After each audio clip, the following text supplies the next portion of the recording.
For a preseason news conference and preview of the Western Washington University women's soccer team, we're joined by head coach Travis Connell, senior captain Claire Henninger, and senior defender Chloe Unflat. Thanks for joining me today. I'm going to talk a little bit about Viking soccer.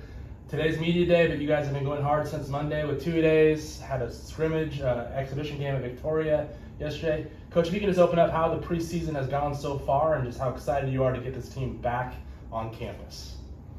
Yeah, sure. It's the best time of the year, kicking off a new season.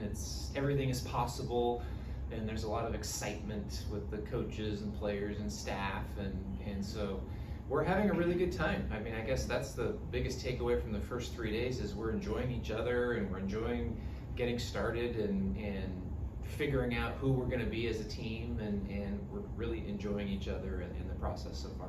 Claire, as a senior leader on this team, a graduate student here at Western, this team coming back has a lot of talent. You guys are coming off a memorable season where you won the national title. How do you put a little bit of that in the rearview mirror and look ahead to what's on task in 2023? Yeah, I think you have to, right? Because it's every season it's a new team. We have new players coming in, and so that's one of the things we talked about in some of our time together as a team before report day was just that, you know, we can't dwell on that. It's great that happened, but we have to go prove ourselves every single game, just like always, and take it one game at a time, one practice at a time. So I think that's very much the mindset of just showing up every day with intensity and trying to be the best we can be. Chloe, this team is pretty tight-knit. Have a lot of fun. You're showing that today in Media Day, but also when you're down at Harrington Field, it's a tight-knit group. You've been part of this program now for 4 years. You came in at a very weird time during COVID. How has the maturation process of not only you as a player and a person, but this program grown since you were a freshman to now you're a senior?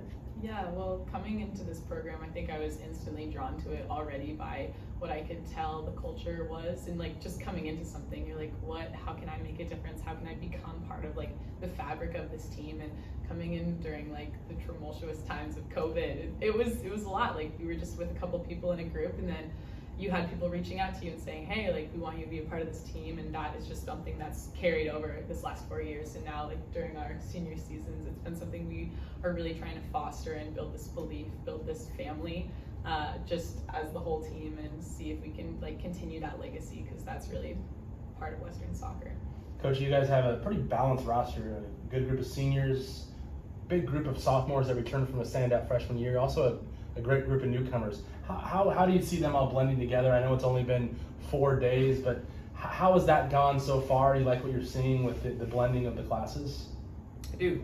You know, I do like what I see.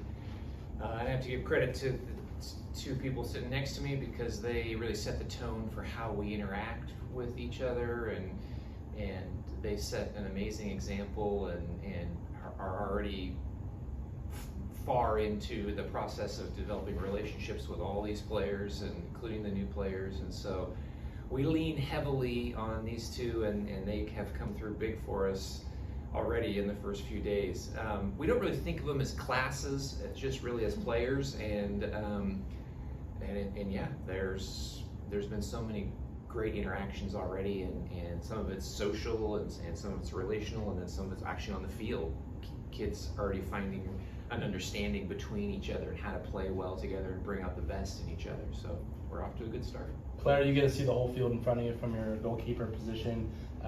Defense has been a trademark of this program as long as Travis has been here. Your back line, Katie, Asia, and Keisha Musket, all those people in the midfield. How is it to direct a group like that is so stalwart and phenomenal? Man, it's tough. It's a lot of fun.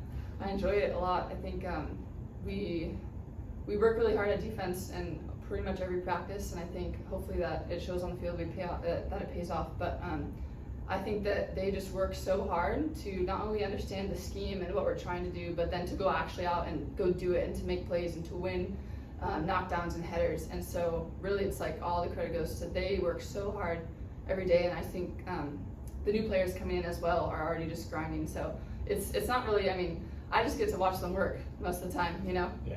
So it's awesome. I love it. Travis, you guys are known to play a tough schedule. Right away out of the bat, you guys go down to Southern California, play Biola, and then a West Regional Championship rematch against CUI. Sonoma State comes here, Cal State LA comes here, Colorado School of Mines down at their place. What is that early season schedule? How much of a test is that by design? And you know, playing the best early has got to be a lot of fun for your team to be challenged right out of the gates. I hope it is. It is by design, and we're really, really fortunate that our school gives us the resources to play those games, and that those teams are willing to play us. It does give us an advantage, we believe, and to play those games. And you know, I think I agree with you. The players look forward to those games, so they play the hardest in the biggest games, and that's how you get better and find out who you can be as a group. And so, yeah, we're really fortunate and looking forward to those games. Chloe, I'm going to wrap up with a Harrington Field question I always like to ask the players, but Thursday night lights or Saturday night under the lights at Harrington, I'm going to drop some fun knowledge on you guys right now that this year all students are free for all of our events. So there's across all of our events, our new athletic director made that an initiative. How fun is it to play in front of the home crowd? You got alumni up on the hill honking their horns. You know, hopefully we'll have a big student crowd in the stands. All your parents coming from all over, from Portland, from Swim. How awesome is it to play in that atmosphere in that stadium? It's unmatched. It's like you come into this atmosphere, and like I came and I watched the games when I was younger, and I was like, okay, this is cool. Like, and now I get to be a part of it, and just seeing everyone and under the lights. It's the intensity, it's the drive, it's what we've been working for all season long. Like, or the last 2 days, the 2 practices for the next game. You know, we're always chasing for that next step, and just to do it with this team, this family, it's like nothing else. So it'll be great when everyone can come and support. So well, we can't wait to see you on the field. There's an exhibition game this Saturday against Trinity Western, 6 p.m. You can find all the information on the Vikings on our website, WWVikings.com. Tickets are online, schedules, rosters, statistics, all those good things. Come out and support this team. But first of all, good luck this season. We'll talk to you throughout the season. We'll see you at Harrington Field. Good luck. Thanks, Jay. Thank you.